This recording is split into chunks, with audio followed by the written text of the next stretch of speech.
Thank you, sir. Hi. All right. How are you doing? Well, Matt Lee. how are you? Nice to see Andrea Mitchell here again. Thank you, ma'am. I'm here after a rather big trip. All right, so are we, we're set? Everybody good? Great. So I'm going to start with a little bit of a statement here today. Welcome aboard, everyone. Nadia, nice to see you. During my first briefing, I said that under President Trump, peace through strength is back. That was clear from day one under this administration. The 11 days since my first briefing have further proven it. In an important advancement for peace, America's top diplomat, Secretary Marco Rubio, and National Security Advisor Mike Waltz traveled to Jeddah, Saudi Arabia, to meet with the Ukrainian delegation. As a result, Ukraine expressed readiness to accept the U.S. proposal to enact an immediate interim 30-day ceasefire to the Russia-Ukraine conflict. The ball is now in Russia's court, and even more advances have been made after Envoy Witkoff's visit there as well. Following this historic meeting, Secretary Rubio traveled to the G7 in Canada, where our partners expressed support for a swift end and a durable end to this conflict. And as we pursued peace, our nation also showed strength. Under the President's direction, this administration invoked the Alien Enemies Act of 1798 to initiate the removal of hundreds of dangerous members of the Tren de Aragua, a vicious, violent foreign terrorist organization, which has been threatening our nation, conducting irregular warfare, and terrorizing Americans. We express our sincere gratitude to President Bukele of El Salvador for playing a pivotal role in this transfer. As Secretary Rubio said, once again, President Bukele has shown he is not only the strongest security leader in our region, he is also a great friend of the United States. In our fight against terrorists, President Trump ordered the launch of decisive and powerful U.S. military deterrence operations against the Iranian-backed Houthi terrorists in Yemen. Following the strikes, Secretary Rubio noted that the president, quote, sent a powerful and clear message. These attacks on U.S. vessels and global shipping must stop, and we will hold you accountable. We will protect our people and freedom of navigation. In furtherance of President Trump's maximum pressure policy on the Iranian regime, last week the State Department announced sanctions on Iran's oil minister and shadow fleet that facilitates Iran's illicit crude oil trade. These actions were taken to stop the flow of revenue to the Iranian regime that uses to fuel conflict in the Middle East, advances its nuclear program, and supports its terrorist proxies. In addition, the State Department will consider revoking the visas of foreigners who have supported Hamas and unleashed anti-Semitic harassment, intimidation, vandalism, and violence on America's college campuses. As Secretary Rubio said on March 6th, those who support designated terrorist organizations, including Hamas, threaten U.S. national security. And we intend to use the department's broad authority to revoke visas when information comes to light indicating a visa holder may be inadmissible or ineligible under U.S. immigration law. Here's the bottom line. Secretary Rubio's State Department remains committed to advancing the national interests of the United States. Peace through strength is back. Not that we have a lot of things to discuss, and I see it all on your faces, but it is good to be back. I've been away for, 10 days now or so, but I'm looking forward to answering your questions. We will begin again with Matt Lee. Thank you, Tammy. I had three processy kind of questions, but for the sake of my colleagues, I know there's a lot to ask. I'll break it down to two. They'll be very brief. All right. One, on the South African ambassador who the secretary declared PNG on Friday. Sure. The South Africans seem to be a little bit miffed that they learned about this from a ex-post, and I understand there was a meeting at which a formal diplomatic note explaining this was handed over. Can you, what day was that, the meeting? Well, it was the same day of Friday. the announcement, yes. So after Secretary Rubio made his decision, our senior level diplomats convoked the South African embassy staff for an in-person meeting at the State Department. At this meeting, our officials delivered the official notification of Ambassador Rasool's persona non grata status, and it was done. Okay, and I understand that his privileges and immunities expire today, and then he has to leave by Friday? That's right. So he has, for these 3 days that passed, he's had his privileges, but those did expire today. And he has, technically, it's a week from the notice, and so that expires now on Friday. Okay. He'll need to be out of the country. Okay, and then my second one is what you mentioned before on the AEA, the Alien Enemies Act. As you know, as this building certainly knows, there are several provisions that or several criteria that have to be met in order to invoke this. One is there being a declaration of war with the country in which this force is from, or that the invasion or incursion, or however you want to call it, is being orchestrated or influenced by a sovereign state. Does the U.S. now regard Nicolas Maduro as the legitimate head of state of Venezuela? And secondly, if you do, or even if you don't, are Maduro and the state of Venezuela now covered by the Foreign Sovereign Immunities Act? Just before I came up here, my colleague, Caroline Leavitt, had a great deal to say about this. This belongs at the White House. This is a dynamic that's happening out of the White House. Well, but I also, in addition to that fact of referring you back to the White House and to DHS regarding this, this is in the courts. And as you know, I'm not going to pontificate on or guess or muse about what's going on with the courts at this point. So clearly the White House has been very transparent. Caroline was very clear this afternoon about their approach. Clearly, they feel that this is something they want to litigate, and they're going to. And for the good of the American public, it's an important thing to do. Everything we know that the Trump administration is doing, certainly President Trump himself and his team, is in the interest of the United States. I understand that. And that's why he was elected. People are excited about the nature of the actions that we're taking swiftly. And this is one of them, and we will see it play out in court, and that's the extent of what I'll be saying. My question is not about... So now there's a third section. I thought you said you were going to forego the third part. No, I'd just like to have an answer to the first Sure. question. Does the U.S. consider Nicolas Maduro to be the Well, I'm not going to discuss with you again And a national issue that belongs both with the White House and the Secretary himself, so I'm not going to be able to remark on that. All right. Based on the same dynamic here, I guess for the Americas, the situation, Andrea Mitchell, please. This is related to Sure. immigration issue. Sure. And peace through strength. Sure.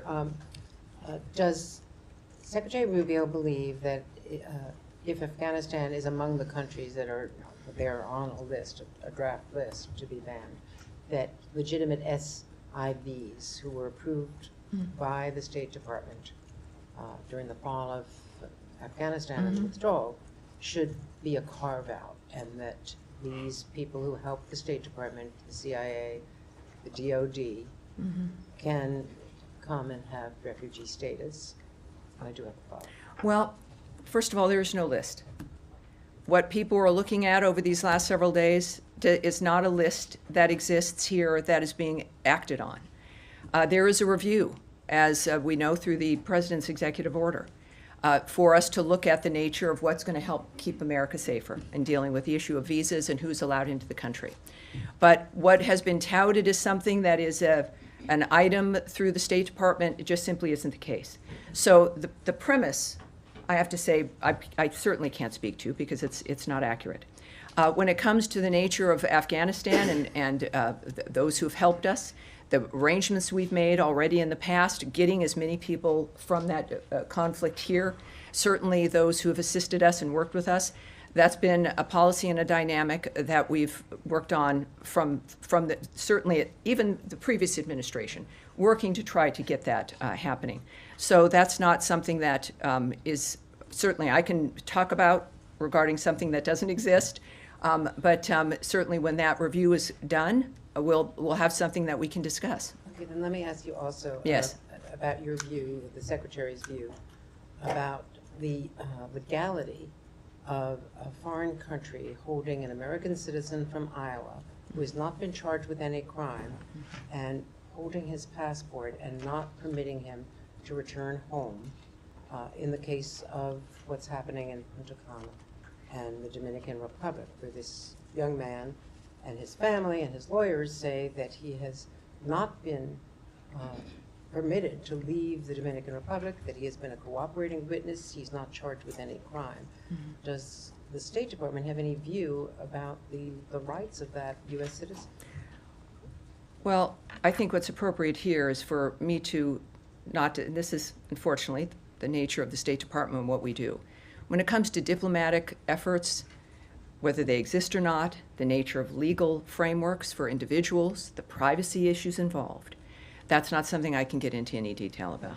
He has spoken publicly, and his family have. Does he have consular access? Well, that's in the his. Dominican? I think all of us have a right to speak and to be known, but we have a standard and a protocol here that we won't discuss a private situation, a private case. Certainly, when it comes to diplomacy, diplomatic relationships between one country and another, I'm not going to go into those details. All right, Sean. Thanks. Can I go back to South Africa, the ambassador? Sure. The secretary, of course, had his ex posted on Friday. Could you explain a little bit the reasons? It's quite an extraordinary step. I was looking back, I mean, if I'm not mistaken, even in the height of tensions with Russia, there was no expulsion of the ambassador and no PNG there. What is it? I mean, essentially this was remarks that the ambassador made at a think tank or at a conference that were critical. What I'm getting at is, should other ambassadors be on alert? Can they not criticize President Trump without fear of being expelled? Well, I think it's not about criticism. This was the equation of the president and the country with white supremacy. It was an allegation that casts such an awful light on the nature of the country, on individuals. It is. I mean, if we don't have a standard about the nature of someone who is in this country, who is supposed to be a diplomat to help facilitate the relationship between two countries, and that this is the standard of it, you know, we deserve better. We've had a decent level of diplomacy with South Africa. There are some challenges, but you want people in each embassy who can actually facilitate a relationship. And these remarks were unacceptable to the United States, not just to the president, but to every American. They were pretty much obscene when it came to the nature of what was alleged. So that is, I think, at the very least, what we should expect is a standard of some respect, basic, low-level respect, if you're in a position that is going to help facilitate any kind of diplomatic relationship with another country. This particular individual certainly didn't meet that standard, and it is a message to people of what America expects, what the president expects, what the Secretary of State expects, what this whole administration expects when it comes to treatment of the nation itself and as a result of the people in this country. And so that's why it was done. Could just expand on that. South Africa today said that it wants to have a better relationship with the United States. Are you open to that? I mean, there's been other, the Secretary of State aware from the G20. Are you of the view that South Africa can report the relationship despite the criticism that's come from this building? Well, I think both the President and the Secretary of State have made it clear what the problems are and what they have an issue with when it comes to South Africa. The unjust land expropriation law, as well as its growing relationship with countries like Russia and Iran. That's what prompted the serious review of our South Africa policy, which continues to be underway. They have taken also, the South African government, aggressive positions toward the United States and its allies, including accusing Israel, not Hamas, of genocide in the International Court of Justice, and reinvigorating its relationship with Iran to develop commercial, military, and nuclear arrangements. So this isn't one just of demeanor or decorum, however they add into it. This is a matter of a nation that is, we've again made it very clear, taking steps that are not in the best interest of providing a safe, secure, more prosperous America, let alone world, when it comes to the decisions they're making. So all of this is under review, but obviously part of it is, within the diplomacy of it, is to encourage a change in policy and posture. of course that would be the point. The point is to encourage a change. What I've seen with the trips we've made with the diplomatic adventures, of course, as well as the G7 summit in Canada, is the nature of the Secretary of State is to make things better for people. It is not to punish or to target people or countries. It's the nature of changing policy and creating better environments for all of us. And I've seen that in motion in every dynamic. And that's the case here with South Africa as well. Nadia, yes. Thank you so much, Tammy. Good to see you. I have a couple of questions. On Yemen first, what is the U.S. strategy regarding Yemen? Is it degrading the capabilities of the Houthis that they don't pose a threat to U.S. interests, or is it destroying them completely? Because there's conflicting statements from U.S. officials saying, like, we're not going to interfere with the civil war in Yemen. Well, what we've seen, of course, in the past when it comes to the Houthis, it was a tit-for-tat strike. If the Houthis would be sending missiles or attacking both commercial and military ships, what the previous administration did is they would do one strike as a tit-for-tat dynamic. What's happening now is a complete shift when it comes to the nature of why it's going on, which is to stop the assault on the maritime traffic in that area. And up to this point, there's about 174 attacks on American naval ships, which is an extraordinary number of attacks. And this isn't a situation that should be managed. It has to stop. So the message to the Houthis is, if this will end when you end the attack on both commercial and military ships in that region. So it's a maritime issue, and it's meant to completely change the posture of the Houthis, and of course, in a conjunction in that dynamic with Iran. That the days of pinprick responses where we allow that to occur is over. That's, I think, a pretty clear statement from the administration as a whole as well. On the visa thing, just The visa, quickly. sure. Is the area clear when it comes to revoking visas for foreign students? Are you revoking visas for students who clearly support Hamas and shows literature that's supporting Hamas, or is it also include students who support Palestine or the free, they say the freedom of the Palestinians, or showing sympathy with civilians in Gaza? Is that area very clear? Well, what Secretary Rubio has been saying on a number of different interviews is that this is about, when you think about someone applying to come into the country to get a visa, if you were to say everything that he ended up doing as would be his goal upon entering the country, we would never have issued the visa. So you have a dynamic, whereas if there's going to be certain kinds of actions that you're going to undertake, that we don't accept that. Every country has a right to control its borders and to determine who's going to come into the country. So in this particular instance, there's also, I know, a freedom of speech argument. But this is not about speech. It's about actions. It's about things that were done. And of course, I don't want to go further because also this is within a court dynamic. America's got the best court system in the world, and there will be arguments on both sides, no doubt, regarding this. But it has to be argued. It has to be litigated. But the actions that we take and the decisions we make are not about content. It's about actions that are occurring, and certainly in that particular case. Yes. Can I? Go ahead. Hi, Tammy. Hi. Thank you. Just to follow up on the Houthis question, so President Trump said every shot fired by the Houthis will be looked upon as a shot fired by Iran. So we're wondering, if Houthis don't back down, is the United States prepared to attack Iran or give Israel to do so? I think you're referring to President Trump's Truth Social tweet, and I'm sure you all have it on your phones. You should, because I'm going to refer you right back to that tweet. It speaks for itself. All right. Just to follow up on a different topic Sure. in that case. So Voice of America and Radio Free Asia is one of the outlets under Voice of America. They have written extensively on the oppression of Uyghur Muslims by Chinese authorities. Actually, their reports have raised awareness about the plight of Uyghurs. And this is a topic that the Secretary feels strongly about as well. We've just seen him last week imposed sanctions on Thai officials over deportation of Uyghurs to China. That's What right. does he think about the shutdown of this outlet? Does he support this decision?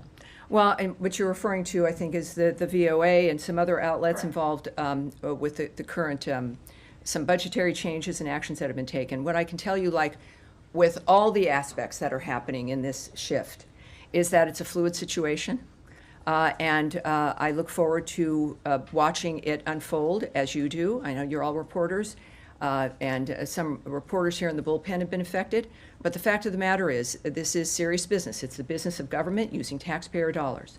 So the same standard applies here. And of course, it's just happened.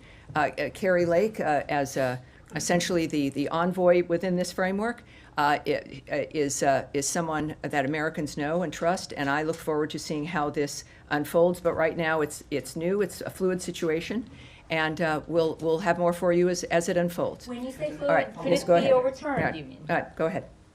Can I just follow up on Yemen and your assessment of civilian casualties? Because you'll know there have been reports of several. What's your assessment on that? On civilian casualties? Well, under no situation does anyone want that. This is a horrible dynamic. At the same time, the Houthis are pirates who have commandeered an entire country, in addition to attempting to commandeer and threaten and harass shipping in the maritime area there.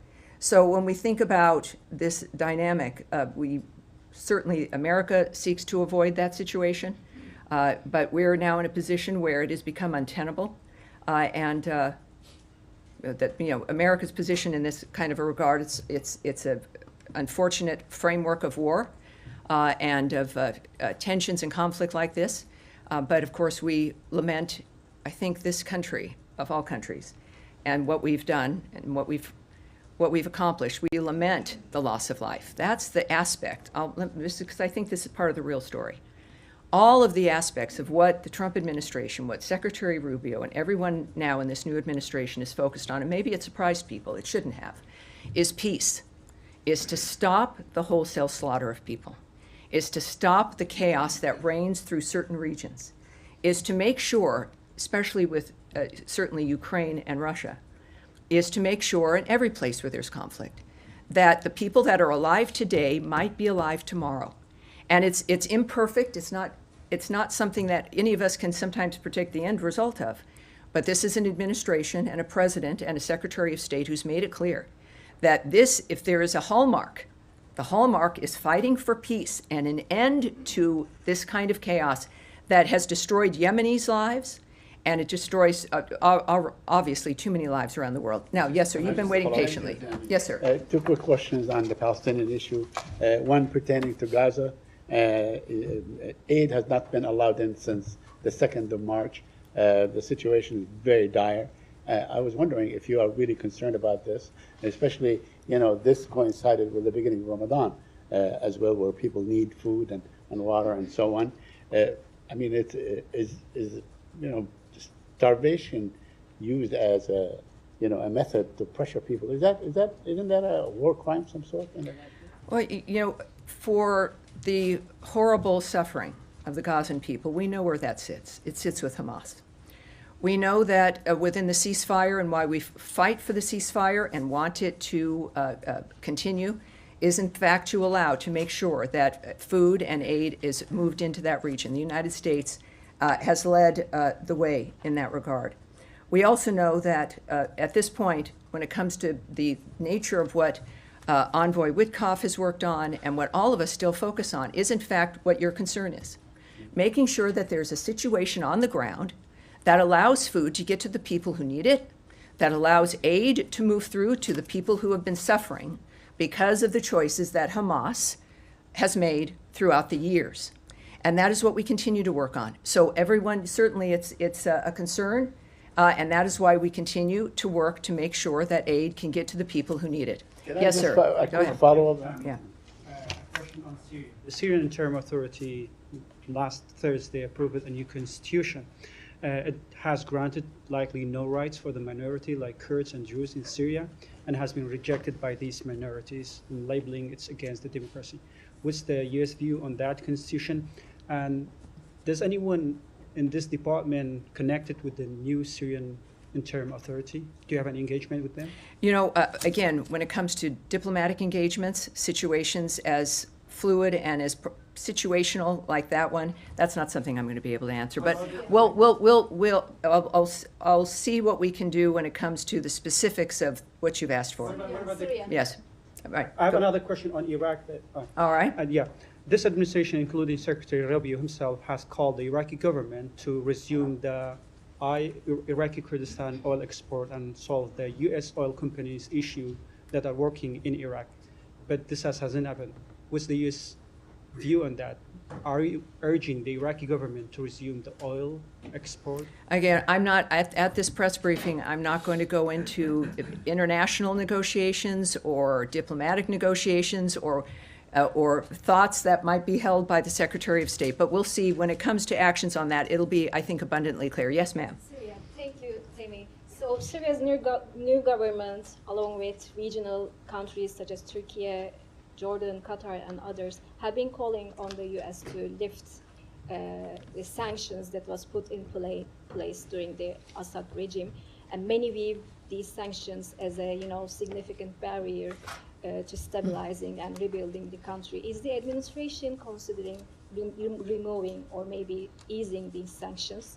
Well, again, when we think about the administration, I think of President Trump and their posture and point of view regarding Syria, and the fact that when it comes to the State Department and the Secretary, these are things that would be negotiations that would have to be contemplated, and I'm not going to do that right here from this podium. Yes, sir. Thanks so much, Tammy. I appreciate you taking the question. Over the weekend, Depends on what the question is, but go for it. Over the weekend, the U.S. deported a Lebanese citizen who was a doctor at Brown University. I was wondering if you might be able to elaborate why. That, I would say, when it comes to that kind of action on everything we might discuss, that's the Department of Homeland Security. So that would be them. And on violence, escalating violence in the West Bank, I guess, are there any concerns among at the State Department over what we're seeing in terms of Israeli actions in the north, in Jenin, in Tulkarm?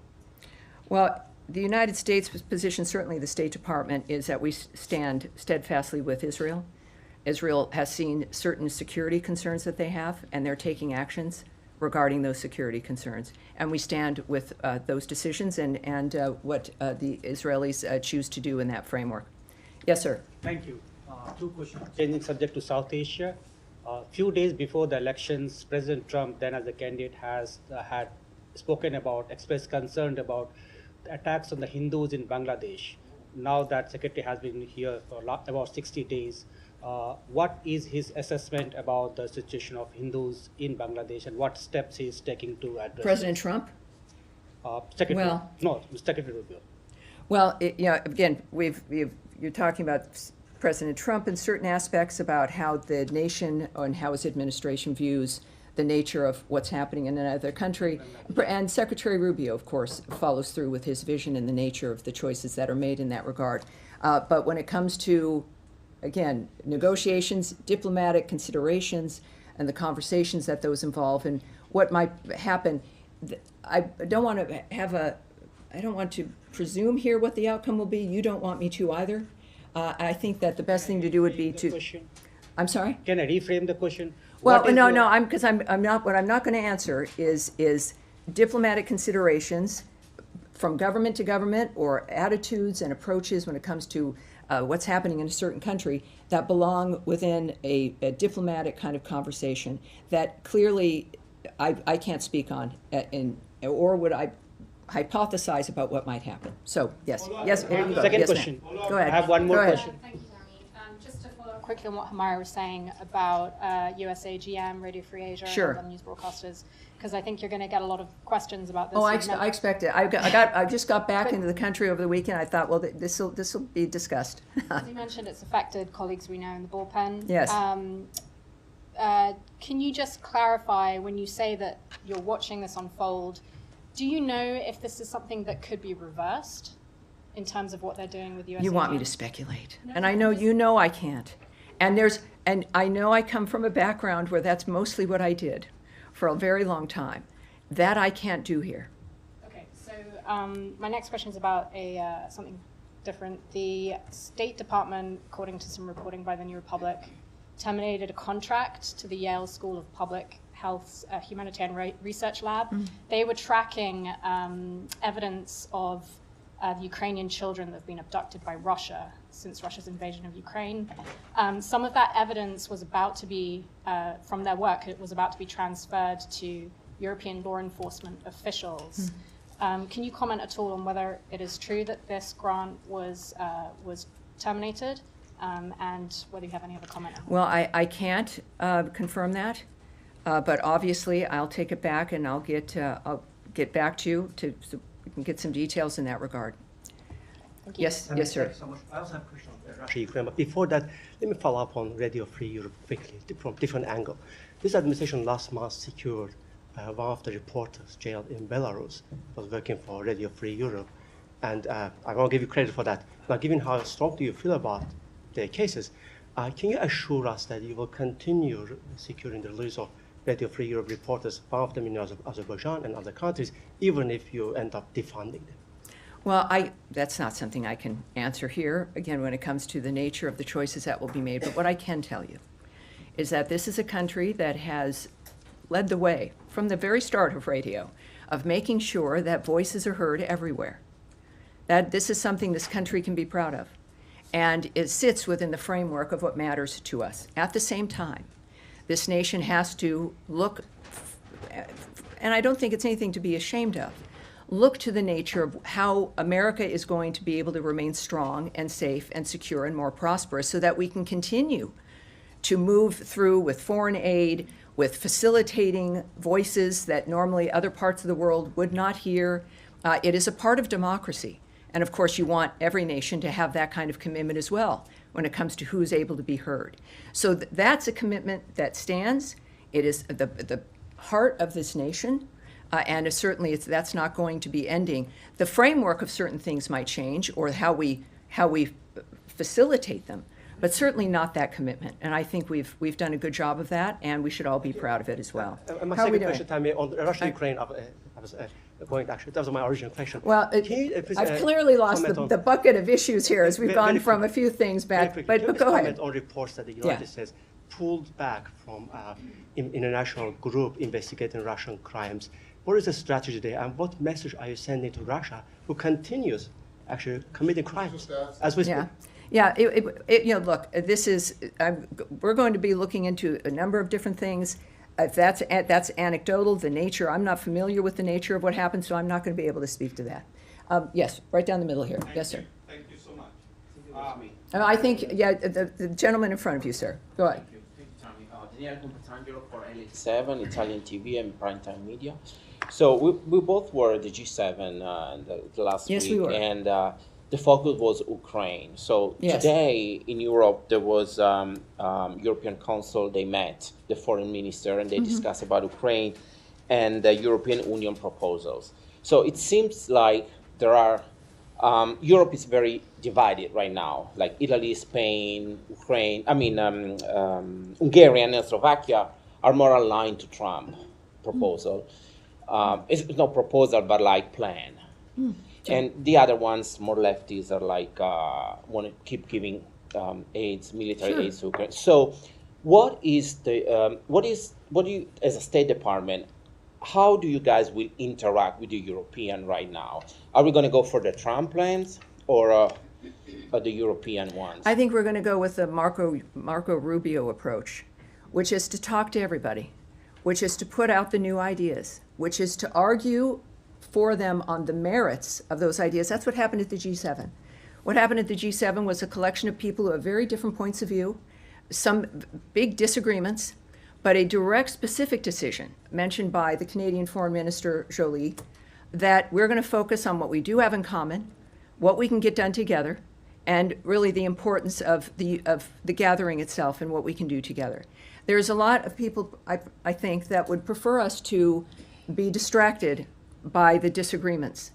But what I've seen Secretary Rubio accomplish is remarkable, and in different environments where there's negotiations between countries attempting to stop war, a ministers' meeting where they're all aligned in some fashion or another and want to work together but have disagreements. I can say this, fortunately, having been there, is that it's been his voice, and I'm proud as an American that it happens to be the American Secretary of State. It's his voice that has brought conversations together, that has brought groups of people together. And we know this is why you need a State Department and why you need diplomats, because everybody's going to have different ideas. Everybody's going to think there's a better way, and we all have investments in the nature of the outcome. America is the strongest country in the world for a reason. All the combination of things we do, but mostly because we are a nation of merit and arguments and speech and the ability for people to be heard and for all of us to have an open mind. That is what Marco Rubio brings to this debate, especially in Europe where there are disagreements. We will, and he expects to, win people over based on the merits of the arguments that we continue to make every day. And I'm going to leave it there, everyone. I'll see you Wednesday and Friday this week if you didn't get enough. There'll be more to talk about. Thank you, everyone. I appreciate it.